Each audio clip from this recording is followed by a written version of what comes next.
Before we dive into today's conversation, let's talk about one of the world's most iconic fermented foods, kimchi. A staple of Korean cuisine, kimchi is much more than just a side dish. It's a cultural treasure, a health powerhouse, and a symbol of resilience. Kimchi's roots date back to over 3,000 years, originating during Korea's Three Kingdoms period. The fermentation process began as a way to preserve vegetables for the long, harsh winters. Early forms of kimchi were quite simple, typically radishes soaked in brine. But as chili peppers made their way to Korea in the 16th century, the dish evolved into the spicy, vibrant version we know today. Kimchi isn't just cabbage and spice, it's a world of variety. From white kimchi, which skips the chili, to dongchimi, a water-based radish kimchi, there's a version for every palate and season. Beyond its bold flavors, kimchi is celebrated for its health benefits. Rich in probiotics, vitamins, and antioxidants, it supports gut health and boosts the immune system. No wonder it's often referred to as a superfood. In fact, global demand for kimchi has skyrocketed in recent years, with exports reaching over $200 million in 2023 alone. Its popular now extends far beyond Korea, inspiring chefs and home cooks worldwide to explore its tangy, umami-packed goodness. Today, we'll be talking with a company that's putting its own unique twist on this ancient dish. So stick around as we explore their story, their passion, and of course, their delicious kimchi. Cheers!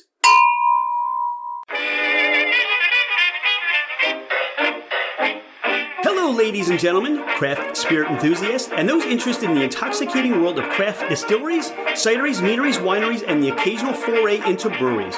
It's Rich Shane, and welcome to Fermented Adventure, the podcast, where we bring you the fascinating people that are making the mash, fermenting, distilling, bottling, pouring, and delivering to you some of the finest libations in the world. Before we get started, here are a few housekeeping items.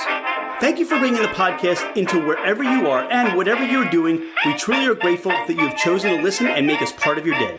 It would mean the world to us if you left a 5-star review. This helps us climb in the rankings, and it makes it easier for others to find us. Don't hesitate to leave us your comments as well. If the podcast didn't meet your expectations, tell us why. We're always striving to improve. You can find us at fermentedadventure.com. We are on Instagram and Facebook as Fermented Adventure. Email us at fermentedadventure@gmail.com. All right, FA Nation, let's meet our guests. He's Mark McDonough. He's Nathan Santichen. I'm Rich Shane, and this is Fermented Adventure, the podcast. Nate and Mark, welcome to the podcast. Thank you. What's up, Shane? Thanks for having us. Well, we met Mark at the Nevermore Hot Sauce Festival down in Baltimore at Peabody Heights Brewery.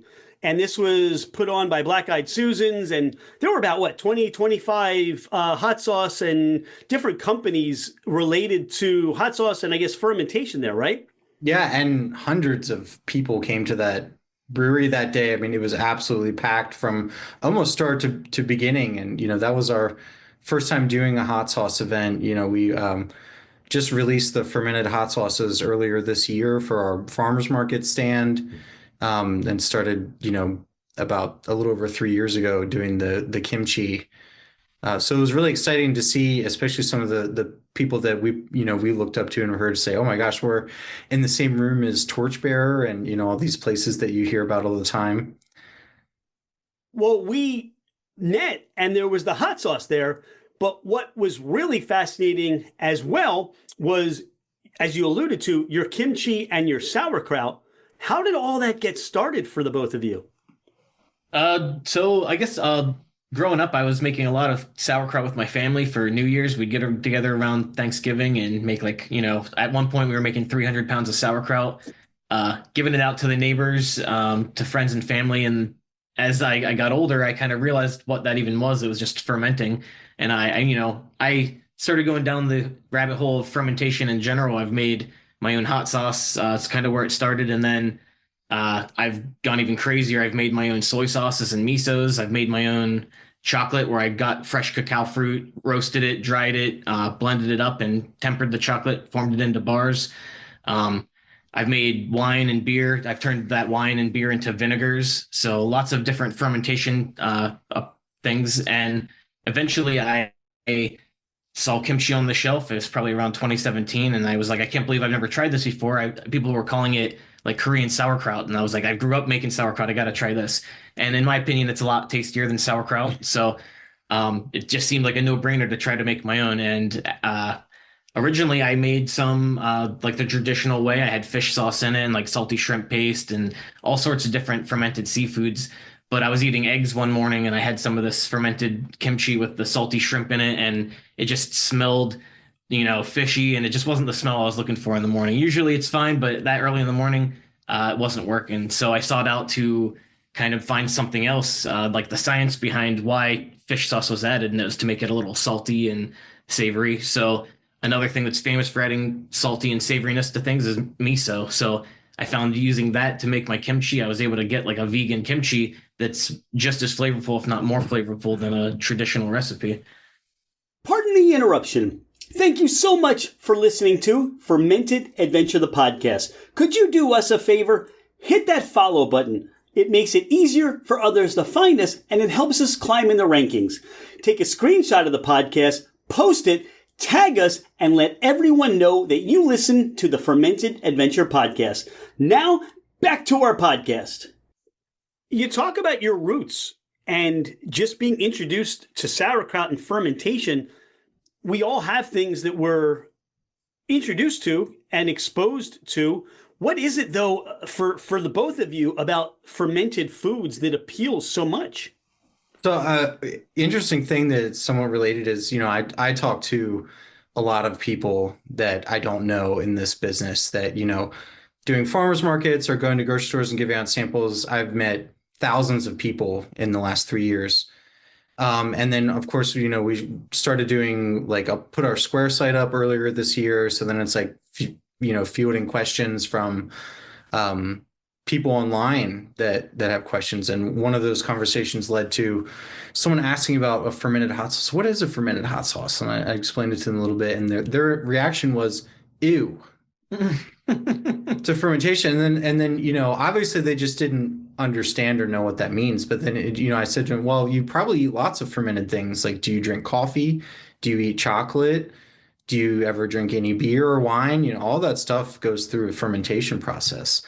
And so it's kind of that like God is good type thing, that I guess that was attributed to Benjamin Franklin. It's this way to squeeze a little more flavor or complexity out of, the things that are around us available for consumption. Right. Yeah. I see it. Like, I love it. It's like handing off all these ingredients to these microbial chefs, and you're like, get to work, and you facilitate their environment, you give them all the tools, and you let them do their thing, and it comes out on the other end just awesome. And it's just crazy how much that affects the flavor of things. And then on top of that, it's preservative. You don't, all the sugars get fermented out. So it's like unintentionally healthy. Really interesting. Just fermented foods are just a really interesting thing to me. Nate, you speak to healthy, and it really feels like where we are in our world today about this attention to things like dyes and chemicals and all these additives in our foods, and where you guys sit with these fermented items, the hot sauce, the kimchi, the sauerkraut. You're really at that part of the groundswell where you fit right in for people wanting to be more healthy, to eat more healthy, to live a more healthy lifestyle. Do you get a sense of that, or what are some of those conversations that you're having with people about that? So what I love about the stuff that we do is that you get all those health benefits. You get something that has no sugar, it's low calorie, low salt, no fat. And with probiotics, which, they're even discovering now that it affects your mood and, can help with depression, all sorts of things like that. But you don't have to sacrifice. It's not like I remember eating like things that taste horrible in the 90s that were like advertised as diet food, like really like cardboardy pita pockets and things like that. And it's not that, like, it's not your mom or grandmother's version of healthy food. Like, this is really a maximalist. And, I blame this guy is really a maximalist, that he's throwing, way more ginger, way more of all the flavor that's in there. A kimchi normally wouldn't have in, double digits of ingredients, whereas even though we do have so much going on in there, it's all stuff that, we proudly display on a little infographic whenever I have a setup somewhere that shows, this is literally every ingredient. People might not know what miso is, but everything else on the paper is stuff that people recognize, which I'm always proud to say, try this. It's awesome. Even a little taste of it is going to blow you away. It's so good. And look at the nutrition label. It's 5 calories a tablespoon. Right. It's awesome. It's so awesome it almost feels like cheat codes. Like like being able to put something in that have an ingredient for your cooking or whatever you're doing that you literally just scoop onto it and it tastes awesome right out the jar and it's not bad for you. I mean, there's so few things that are like that. Right. Yeah, it can really just transforms whatever you're using it on for sure. You mentioned probiotics, and to listen to dietitians and those that are in the food and health field, one of the things they say, if you ask them, what are the top 5 things you should be eating or doing for your health? Fermented foods is there. And then you throw in all these flavors that you're putting in the jar. And hey, it's only 5 calories. You're really hitting it out of the park with what you're producing for where we are today. Right. Yeah, it's interesting. You mentioned all the flavors. One of the things I noticed from a lot of kimchis I was having before I started making this is when I would put it on like my burger or hot dog, it would just be like a sopping mess. So one of the things that I was trying to like kind of adamant about when I was formulating my recipes was to make it more like a condiment style rather than a side dish like kimchi is traditionally eaten. But that also showed that we're not really a traditional company. We weren't like taught our recipes by Koreans, like our Korean grandmother or anything. And that allowed us to open the door to these flavors you mentioned. Like we have the Baltimore curry kimchi where we use McCormick curry spice and habaneros in one of them and without habaneros in another. That is like a flavor no one's doing. No one's making a curry kimchi out there because a lot of people want to just make a traditional kimchi recipe. And I see kimchi as like a vessel for flavor. It was actually Mark's idea to come up with the curry kimchi because he noticed that there was a ton of overlap in curry and kimchi already. Like they both have garlic, they both have ginger, onion. So it just kind of made sense. Yeah, I kind of went off the deep end on like Indian and Nepalese food in general. I had a job at a huge spice factory years ago and had access to, I think a lot of people struggle with, oh, I want to make this curry recipe, but I need to buy $50 of spices at the store to make one dish. No thanks. Well, I was like, oh, I have boatloads of it. I'm gonna go all in and really fell in love with those flavors. And a lot of people, they know chicken tikka masala, but they don't know about like Indian pickles and things like that. So just kind of like had this idea after trying Nate's, really awesome Manchester kimchi recipe that we started the company with. And then I was thinking is like, kind of like originally the curry habanero mixed together in with this very ginger filled ferment that he's already doing. It just seemed like a match. And it did work out. It's really good, but also really spicy from habanero. So we did make one without it too, to help for people that, some people might even think the medium spicy Manchester kimchi is a little too hot. Right. So that's how we came into making the regular Baltimore curry kimchi and then also the tasty kraut, which I know you're a fan of. Right. And you wouldn't believe how many curry powder brands we went through before we settled on McCormick. And McCormick is just king in this case. It was like substantially better than every other curry powder mix we were going for. Which I think ties into I think we are kind of have maximalist taste and right. They're the brand that I think uses more than just 4 or 5. It's not just turmeric, cumin, and coriander. It's, probably double digits of spices too. That makes it a little more complex. How did the both of you come together to form Ferm Foundations? We both lived in the Red Lion area of Pennsylvania when we were younger. So we went to I moved from Maryland when I was in 3rd grade, up to this way, and then just came to know each other through being in the same elementary school, junior high school, and high school. And then also just kind of by coincidence, we also had our either first or second jobs at the same Ace Hardware in Red Lion. And then we also went to different colleges in the same town that was like 2 or 3 hours away from Redline, just kind of like by chance. Right. So I guess kind of maybe fate or accident or Right. I don't know. And it was whenever I was making kimchi at first, I was kind of giving it out to friends that I'd visit. It was an easy gift on like Christmas or at a cookout. People were always really psyched that I'd show up with a jar of kimchi and everyone can load up their burgers and hot dogs. And Mark, living in Baltimore, was eating kimchi from a bunch of different producers down there. And whenever I gave him my kimchi, he was blown away. And then when I told him it was vegan, he almost couldn't believe it. So I was in disbelief. Yeah. There's no way this tastes this good and it doesn't even have fish sauce in it. So he suggested eventually, after probably like 5 months of me giving him jars every once in a while, he was like, we could probably sell this because it's there's nothing like it on the market at all. Just our basic Manchester kimchi. We call it like a condiment style kimchi for that reason, because it is substantially different than a standard kimchi. You're describing the experience that Dawn and I had when we first came to your booth there at the Nevermore Hot, because flavors and unlike anything we've had before, and in kimchi, as Nate, as you pointed out, it's kind of like more runny. It's nothing. And sometimes when I open up one of the jars, I feel like I need to stir it up because maybe I know what you mean. Settled, right? Yeah. But it didn't. It's just all these ingredients are bound together. And from the first bite to the last bite, you're getting all that flavor. It's actually exciting. And it sounds like that. Have you had a bad moment in your kimchi careers or your kimchi adventures so far? Oh, plenty. We were kind of worried about almost sounding too negative on this podcast, honestly, because it really is way harder than I ever expected it to be to get a business off the ground.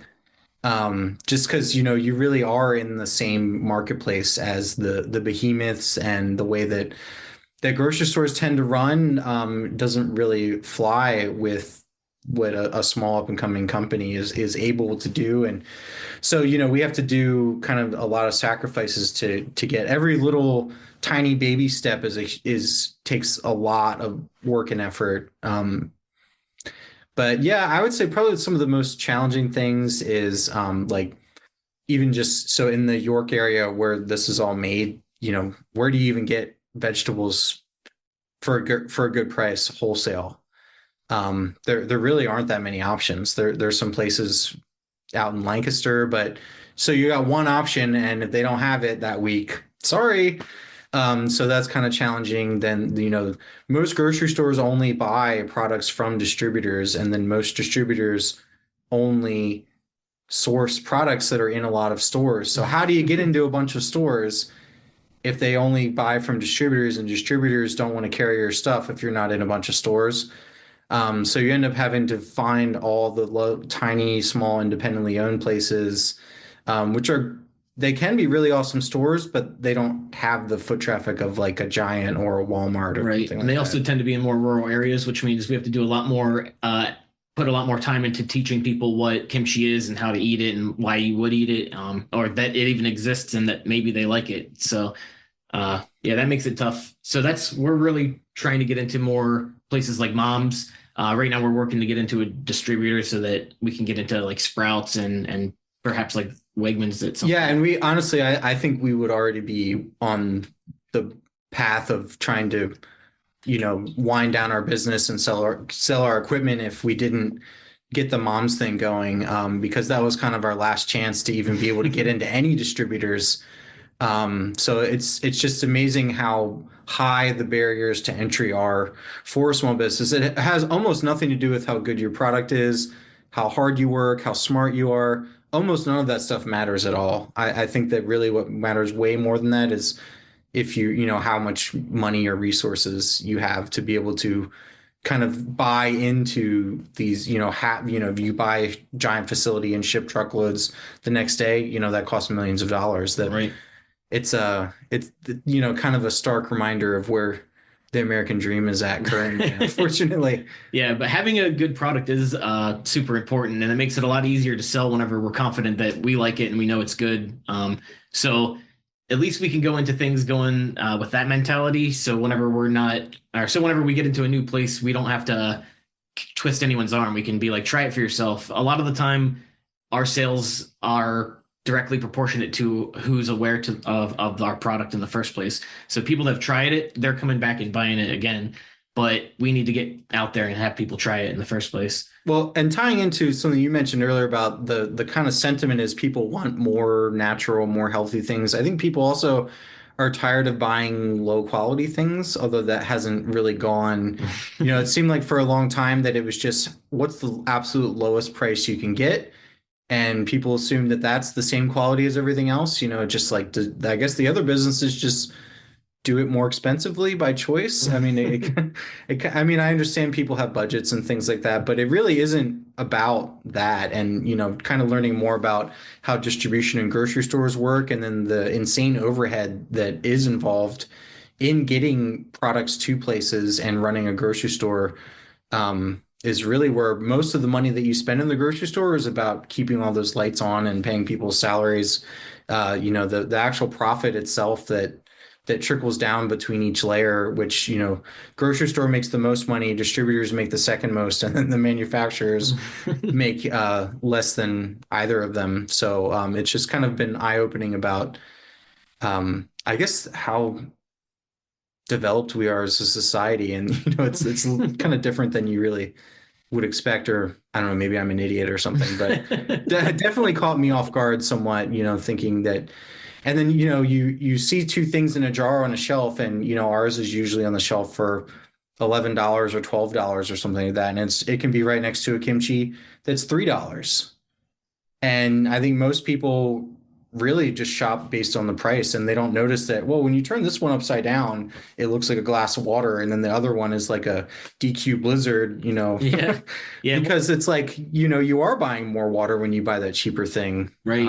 A common experience I have when doing sampling events at grocery stores is I ask people if they want to try a sample. They say they don't like kimchi. And I said, well, how many kimchis have you tried? Maybe try this one. And a lot of the time, almost most of the time, or definitely most of the time, they love the kimchi. They get a jar, and it's nothing like the other jar that they tried because they probably tried the $3 jar one.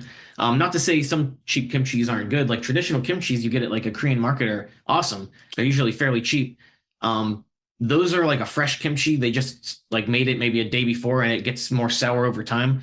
The way I make my kimchi, it's so packed full of flavor you can't eat it right away. So it has to go through a proprietary fermentation process that prevents it from getting too sour, but allows all the flavors to mellow out. And like the garlic's not too strong, the onion's not too strong.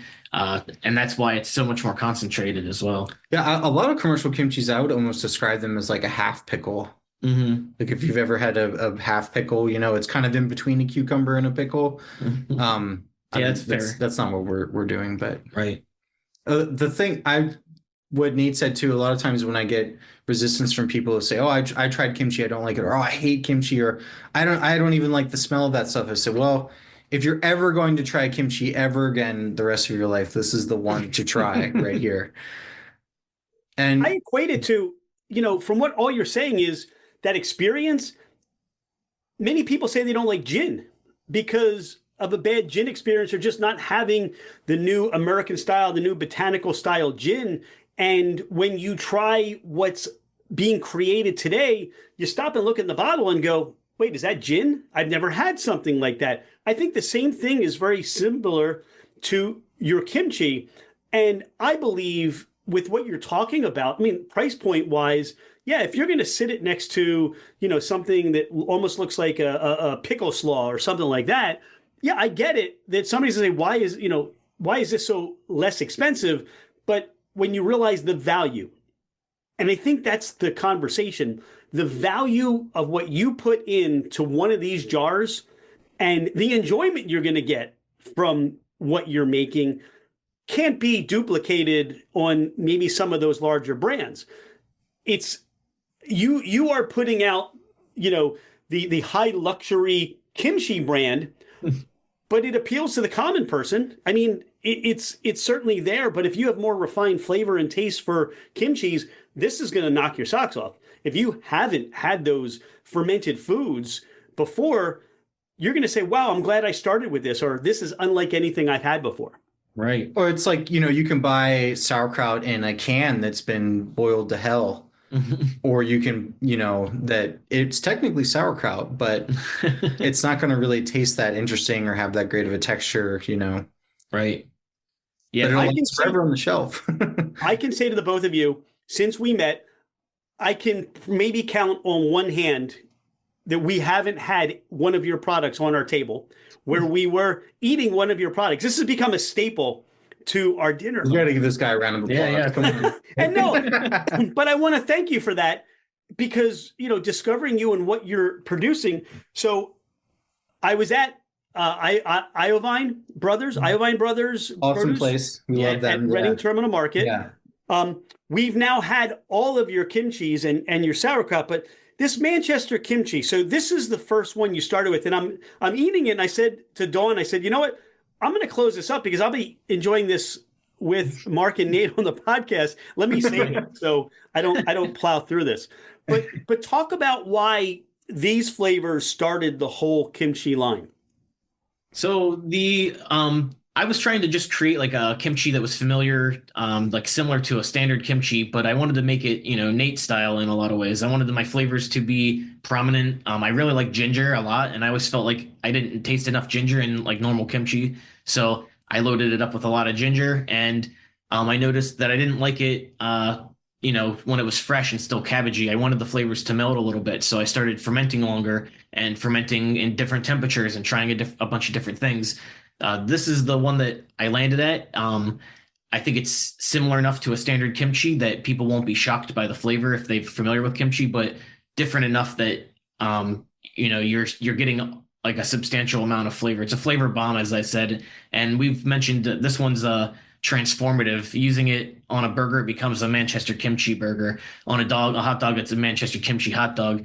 A lot of the time, putting regular kimchi on something like that, aside from being wet, it's more similar to just a regular pickle on there. So that's kind of what we were going for. It's all-purpose kimchi, right? You could use it the way that Koreans would use it traditionally, or you can use it on basically any style of savory food. What gives it this wonderful red color to it? So the reason. Okay, so we sourced gochugaru, which is a Korean red pepper that's dried without seeds, and it's dried at like a low temperature. It's mainly made in Korea, but a lot of them's made in China as well. We were sourcing it. I forget where we were getting it from originally, but it was not the best supplier, and eventually we switched suppliers, and now we get like fresh, really, really good gochugaru, which has, what's the rating for color? So I was just going to say, back to my spice nerd days, paprika is sold based on its color value, which is called ASTA, which is actually short for the American Spice Trade Association. But it's almost like a Scoville unit for color and how much color it will give to foods that you put it in. Natural color. Yeah. So like a paprika, a fresh, really high quality paprika is going to be around like 140 or 160. The more commonly in the store, you're going to find like a 120 ASTA or 100. And the really cheap stuff is going to be like 60 or 80 ASTA or something. Be more like brown. Yeah. And then so gochugaru tends to be like 200 ASTA. So it's crazy red. It makes things very, very red, but it also has this really delicate fruity profile, and it's not tremendously spicy. And I do not understand the science behind it. You think, oh, it's all capsaicin. Well, I don't know, not really, because it's capsaicin in the habanero one, and that one you eat a bite of the Baltimore curry habanero kimchi, and it takes 5 seconds for you to feel any heat. And then the gochugaru one, you can sit there and eat the whole jar, and it never overwhelms you. You're not going to break a sweat on it, but it still has that heat to make other flavors pop. Yeah, enough depth to add, or enough heat to add depth to the other flavors. What are the little seeds? This is the first time I've noticed what looks, are those spices just ground, or are there some sort of seed in there? It's probably, so I put garlic, ginger, onion, and blend it all together, and Asian pear. So you probably are seeing maybe bits of ginger, which is a little bit more fibrous, so it doesn't break down as much. It's crunchy. It's tangy. There's a sour component. There is that spicy component, but it's more of a warming spice to this. The ginger comes out. It's just a wonderful blend. It's a harmony of flavors. But it's almost like when we go back to that gin conversation, where there are components in the botanicals in gin that don't really come out in flavor, but amplify other things in the gin. And I think that's also what's happening here. That there are things here that because they come together so well, that they bring up everything here just so much. This is flavor. If you're I noticed too that when you take the first bite and you're chewing and a few seconds go by, there's like the initial notes and then it goes into there's so many layers of flavor that even when people try a sample, it's like, okay, well, you're going to be tasting that for the next 5 minutes, Right. first of all. But secondly, that initial taste you get is going to develop into something else. So that kind of like symphony of flavors that you get, all you have to do is buy a jar, get out your spoon or barehanded if you want, and put it on whatever your food, and it's going to soup it up. Yeah, one of the originally when I was designing the labels for these jars, I considered designing them to kind of look like a wine label and discuss like the notes and flavors and like the fore notes, the after notes, because it felt like there was enough flavor in there that you did get like sort of a journey or a fermented adventure, so to speak. But I pretty much that. But by the way, as a gin guy, whenever January is over, and if you ever are in Baltimore, you should check out a place called Dutch Courage. I believe we've been there. Oh. Yeah. So we can always check them out again. There's nothing wrong. Nothing to do with our business at all. Yeah, it's just a good place to have gin, and that I enjoy going to. But yeah. This Baltimore curry, the smell, the nose, and I love curry. So you're producing to me and saying, because a lot of times you see something that says curry, and it's like, did they just use it for a coloring agent? Because right. The flavor and the nose of curry doesn't come out. I mean, I've had a number of different foods where you'll get a curry, and it's like, there was no curry in there. But this, to your point, you're getting these from McCormick, or that's your supplier for the spice. And they're thinking through the reasons why they're going to call it a curry, and they're just adding so much to what this is for you both. How many iterations of this Baltimore curry kimchi, till you got to this one? Oh man, it was over 20. Yeah, we went through a lot. We were trying with banana peppers at one point that didn't work out. Like habanero. We tried it with mangoes. We tried S&B curry powder.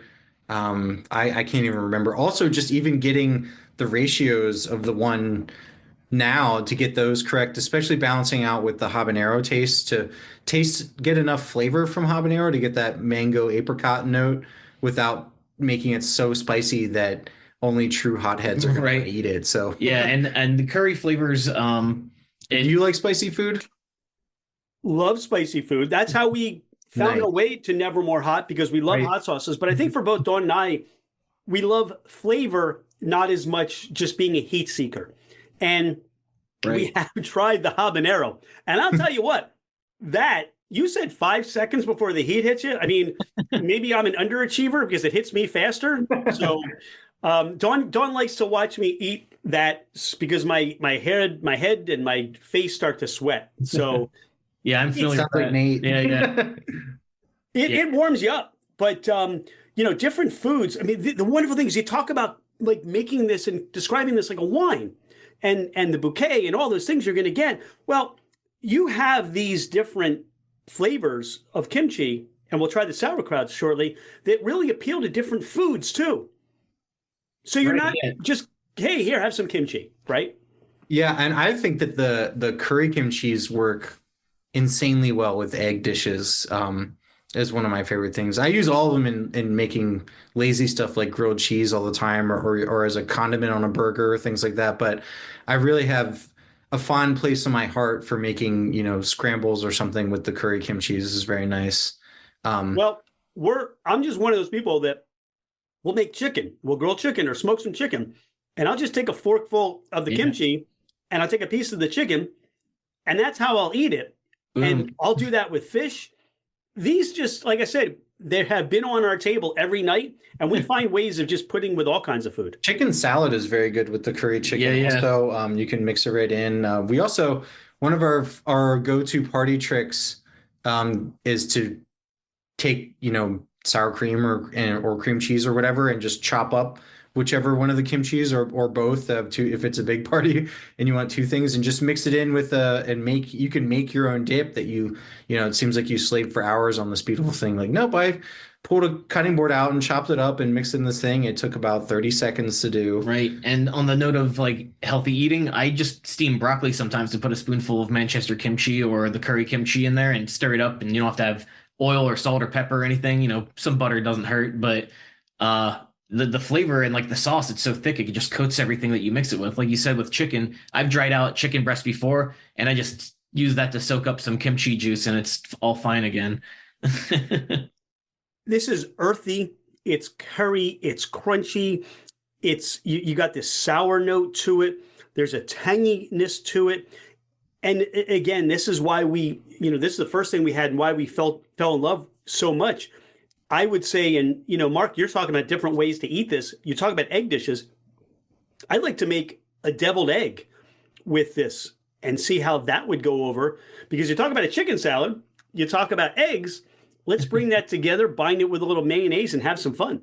I think I heard they're going to be serving that at the upcoming inauguration. Yeah. I don't see any reason why they wouldn't. No. Yeah, I've actually made deviled eggs with Manchester kimchi back before we were selling it, just for like office Christmas parties and stuff. It was always a big hit. The curry, I could see working really well with that as well. All right, tasty kraut. Again, so you talked about for the New Year's making all that sauerkraut.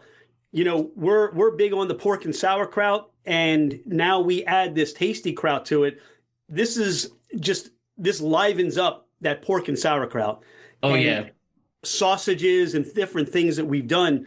From the birth of being, what age did you have to start making 300 pounds of sauerkraut? So as far back as I can remember, so I don't even know how young I was, but my grandfather had this giant mandolin like table, and being careful not to cut a finger off or something, you'd be shredding the cabbage. I like eyeballing the salt. So some years the cabbage would be a little salty, some years it wouldn't be salty enough. But it always turned into sauerkraut because he knew what he was doing. We would just load up a bunch of buckets full of the shredded cabbage and bash it down with this big wooden pole that he had. So that was always the case. Sauerkraut, I only ever really ate it for New Year's for pork and sauerkraut because it was hard for me to incorporate it into other things because it is sort of a one-dimensional ferment.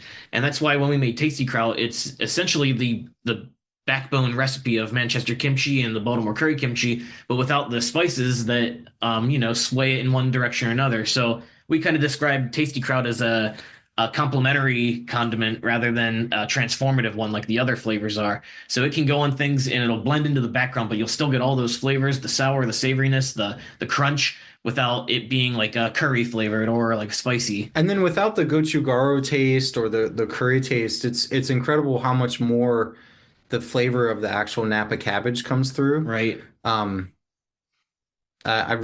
totally agree with the complementary versus transformative. And as a spicy lover myself, I'm still shocked at how often I'm reaching for the jar of Tasty Kraut because it just goes with everything. When you can't decide what to do, okay, just do the Tasty Kraut. Yeah.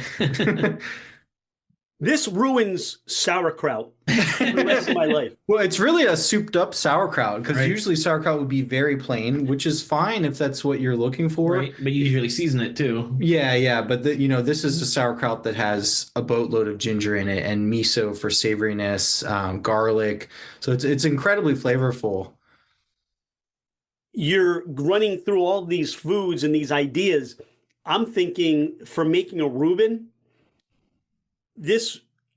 I just want to have that experience. Yeah. Just try that. That's just smart, honestly. Yeah. So I've been talking about kimchi Reuben for a while, using maybe the Manchester kimchi or the Tasty Kraut makes more sense in retrospect, but I still have never done it yet. I just Tasty Kraut's the newest of the kimchi and lineups that we have. Right, so about a year old now. Yeah. So it was Manchester kimchi first, and then Baltimore curry habanero, and then the mild curry kimchi, and then the Tasty Kraut came a few months after that. I want to go back to one thing as you're talking about that miso and the different ingredients you're putting into these kimchis. One of the things that resonated and I pulled out of the Baltimore kimchi, the Baltimore curry kimchi, was that umami. That I don't know what that flavor is, but it's unctuous, and that really stands out for me. And that one is so interesting because it's like it's ridiculously multicultural because it's very Japanese to mix a curry flavor with miso, but then also the we don't use a Japanese curry flavor, we use an Indian curry flavor.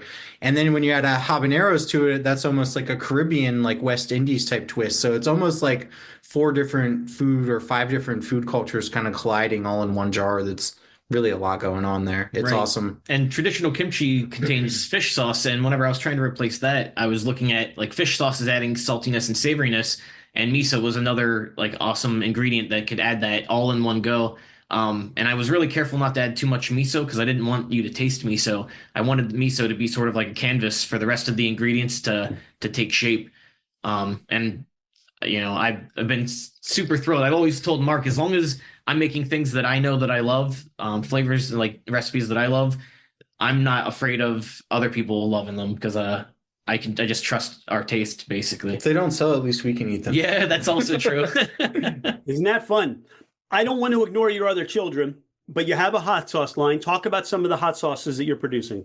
So you made me think about our the lemon serrano hot sauce earlier when you were talking about how the first time you tried Manchester kimchi, you thought, I've never tried anything like this before. I had other comments that day at that same festival too, particularly about the lemon serrano hot sauce, where we have fresh and fermented lemons with serrano peppers and some other stuff, all fermented and mixed together. And none of the hot sauces we have, it actually started because our friends have a band in the York, Pennsylvania area called McDonough, making death metal music. I don't know if that's what you're into, but Oh, I am now. yeah. And so they wanted to do a hot sauce for their band, and so we put together. I don't know if I would call it basic, but it's definitely our most straightforward hot sauce because it's like a habanero, red bell pepper, carrot, garlic, and red bell pepper. Did I say that twice? Yeah. There's a Ferment. lot of red bell pepper. Right. Yeah, yeah.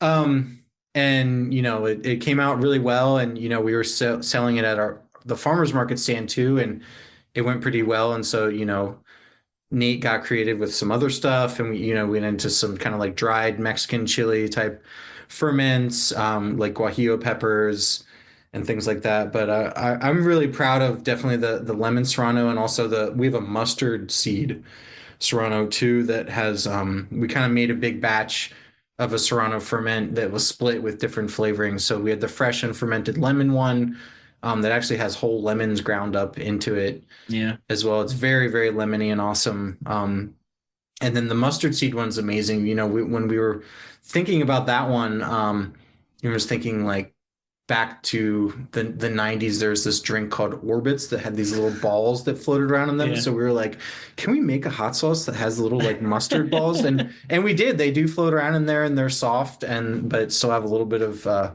firm texture. That's a really awesome hot sauce. Yeah, it's kind of like what you'd want mustard to be sometimes. Like it's like a spicy mustard and it's got that sour flavor to it. Like I've had habanero or jalapeno mustards before that I like. This is kind of in that same vein, but more like a hot sauce and less like a mustard. And then the lemon one, it's kind of like spicy preserved lemons. If you've ever had a preserved lemon before in like an Indian dish, that's like right where my mind goes when I taste that on its own.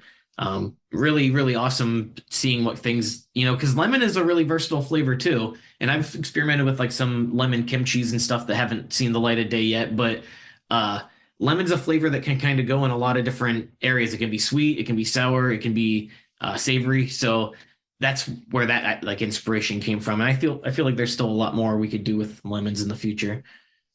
You talk about all these flavor ideas, all these components that are coming together. You have to rein it in because you can't spread yourself too thin, as you talked about, making sure that you get on the shelves, making sure that people see you. You go to the farmers markets, you're doing those. That's where people find you. And you mentioned Mom's a few times, Nate. Mom's is a grocery store chain. It's an organic grocery store chain. I would say in and around the Philadelphia area. I don't know how far south they go, It's based out of Rockville, Maryland. Okay. Yeah. So DC, Virginia, Philly, that major area. So that's where you'll find in the Philly area, in the Maryland area, the DC, Virginia area. So if you're looking to find this wonderful kimchi and this wonderful tasty crowd, and do they sell your hot sauces there as well? We don't sell the hot sauces in any stores right now, just because they were kind of like a more one-off, like fun type Micro thing. batch, yeah. We do sell them on our Square site online, and then there are some places we've been considering reaching out to that have, like, I think there's some liquor stores around here that have large hot sauce selections, but the primary focus has been trying to get the Manchester kimchi, Baltimore curry kimchi, tasty kraut message out to people, because that's really honestly what we do need is more people to know about us and to be able to reach further so that we can kind of keep this thing going. Right. So two things. People can have this shipped to their door if they want it, right? Right. Yes. All across the United States and Greenland. We didn't include Greenland, but it is contiguous United States. We do have that option. And honestly, if someone emailed me and they really wanted us to ship something somewhere, we could figure out a way to make it work. But for the people that just want to go online and click a few buttons and then kimchi shows up later, or hot sauce, or both, we can do that. And we also have like discounts for people who buy 4 or more or 8 or more items, just to help people get their shipping cost effective. And the beauty of this too, because you talk about that it's fermented, it's got a really good shelf life. Oh yeah. Yeah. So I don't even think that the hot sauces can go bad, even if you wanted them to. Yeah. And then the kimchi, we've purposely left partially eaten jars out of the fridge for weeks to try to get them to go bad, and they did not. So we legally have to sell them because we don't pasteurize them. We have to maintain refrigeration, according to the government. Yeah. Which is fine, because I think that we would have a bunch of jars probably popping off the lids, and things like that. Yeah, building pressure. Yeah. But yeah, it really doesn't go bad. And then, Nate talked earlier about how a lot of kimchis, the traditional way is basically to do the fermenting as fast as possible to start eating it right away, and not doing this kind of prolonged process that we do that's slightly different. But what we end up having is a kimchi that you can leave in your shelf for 6 months and come back, and it's basically exactly the same, which is unheard of. Right. Usually it would be very, very, very sour. And Nate talked about earlier too and I felt the same way, that I always loved kimchi that was right in between fresh and too sour. That there was that. So, and he nailed it with the recipe that he developed over years of his passion and goofing around. Yeah, we the way we ferment it is like it takes a month long, so it's like much different than like a week long ferment that traditional kimchi goes. So that has a lot to do with why the flavor is how it is. This is how it works. You're both entrepreneurs. You have this idea, you have these wonderful, flavorful products, kimchi and the kraut, and word gets out. Then you get people going to stores and say, hey, do you have this Manchester kimchi? People start asking to make sure it's stocked on the shelves. And that's how you get that groundswell. That's how you get into the Wegmans and the Giants and the Walmarts and Costco and all those play. But then you just have to, be careful for what you wish for, because then you're up to your knees and arms and ankles and elbows in kimchi and kraut and all the other great things you're making. Yeah, I definitely think that there are stores that are companies that have gotten farther than we do. And then when they get to that point and they have a lot of product out there, they think they've made it. And then suddenly they're getting these like credit memos from distributors saying, oh yeah, we had, $4,000 of your product come back. So we need you to like ship us new product and give us a credit for $4,000. That type of stuff does happen, which, being self-distributing, we've avoided that for the most part, but also it really severely limits and causes a lot of inefficiencies. There's a lot of times I'm driving to a store with 1 or 2 cases, or some stores even won't even agree to buy one full case of one product. They'll only buy a half case, but it's kind of like, what do? You either play ball or you don't. So there's been a lot of times where we're going and making a delivery and it's like, I'm literally losing money. I'm working right now to lose money and on this. And it's really is quite challenging to grow a business from scratch. Like we've probably put collective, each of us have probably put maybe 3,000 to 4,000 hours into this business, and we haven't paid ourselves at all in 3 years. So it's not for, you still have to work full time if you're not already rich, stuff like that. So it really is like a very challenging. You've really gotten the learning phase down. You'd like to get to the earning phase now. Yeah, for sure. Yeah. I don't know if I can learn anymore. Yeah. Mark and Nate, is there anything we haven't talked about on the podcast? Anything you want the listeners to know more about you or more about Ferm Foundations? Oh, so I think, I think we have planned for if things go the way that we plan to with the distribution that is supposedly right around the corner. The next step, I think, is going to be to try to go do like a kind of like almost gypsy farmers market type thing, where go to just do once or twice, go to a farmers market that's way out of our normal stomping grounds to go try to like organically get in touch with people. And get them tasting kimchi and bringing jars home and then figuring out, well, where can I buy this awesome stuff? Some other things too is, we kind of started on the hot sauce thing last year. And from going to the Nevermore Hot Sauce Festival, we definitely learned a lot as a new hot sauce company. We're kind of an established kimchi one already. And I think that we got some great ideas and inspiration, and also want to try to maybe do some super hot sauces, like fermented super hots too.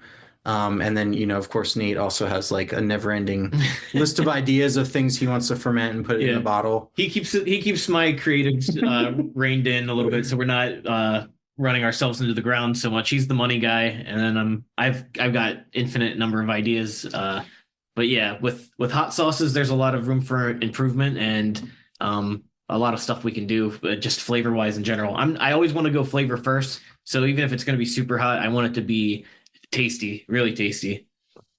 Where are some of those farmers markets that you are at right now or out about in the spring and summer? So we had just finished up doing the 32nd Street Farmers Market in the Waverly neighborhood of Baltimore. And then I was also doing the College Park Farmers Market at Paint Branch Parkway. But I actually didn't sign up for farmers markets this year.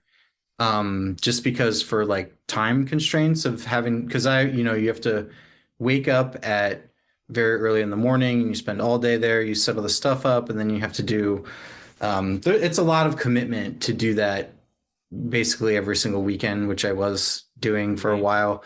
And I think that I will probably do some guest slots, especially at the 30, when I told them I wasn't renewing, they said, please come back as a guest, basically. So we will be back there from time to time. But I think that doing things around like the DC, Northern Virginia, and then like the parts of Pennsylvania that you mentioned earlier, like Bryn Mawr, Abington, and Philly areas, I think are the places where we really have a lot of ground to cover, figuratively and literally. Right. I love your idea of these hot sauce festivals. Nevermore Hot, it was a success. I'm expecting Nevermore Hot too. And the Bowers Chili Festival, which is something I think you'd be received so well there. And that would be a great festival for you to do and introduce everybody else to Ferm Foundations. Yeah, that would be great. And it's worth mentioning all the locations that we sell our kimchi in is listed on our website. Separated with Mom's locations and everyone else, because Mom's is just a lot of our locations right now. But oh yeah, before Mom's, we used to kind of split it up geographically. There was like, which state do you live in? Which county are you in? And then when it got to Mom's, it was like, well, we would have so many Moms, it would be kind of hard. So it was like, well, we'll list the Moms and then we have all the other stuff too. So try to make it easy for people to be able to find our stuff. And there's also a button that you can send an email, or if you find us on Instagram or Facebook, send us a message. We will answer you. yeah, definitely. Where do people find you on the socials?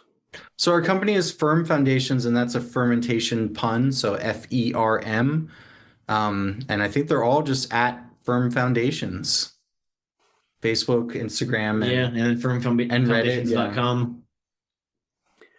Mark and Nate, thank you very much for this time today. Thanks for sharing what you do, all the flavors, your experience, your knowledge, your passion for kimchi and kraut and hot sauce and all those things. Thanks for being a friend of Fermented Adventure. We can't wait to see you out and about. And wow, I'll tell you what, if you're looking just to add just so much life to whatever you're eating, whether it's snacking, putting on a burger, a hot dog, whatever it is, you got to get some of these. These are just outstanding. So thanks for, again, doing what you do. And we can't wait to see you out and about. Awesome. Thanks so much for having us. Yeah, Really you. great meeting you, and love your enthusiasm for our stuff. I feel, like we're kindred spirits here because we're both totally nuts about this kimchi, It's, Yeah. you meet people and you connect, and that's the beauty of this world, that you just find these experiences that you wouldn't have anywhere else if you just got to get out and find them. Yeah, absolutely. All right. Yeah. Cheers, guys. Thanks. Thank you so much.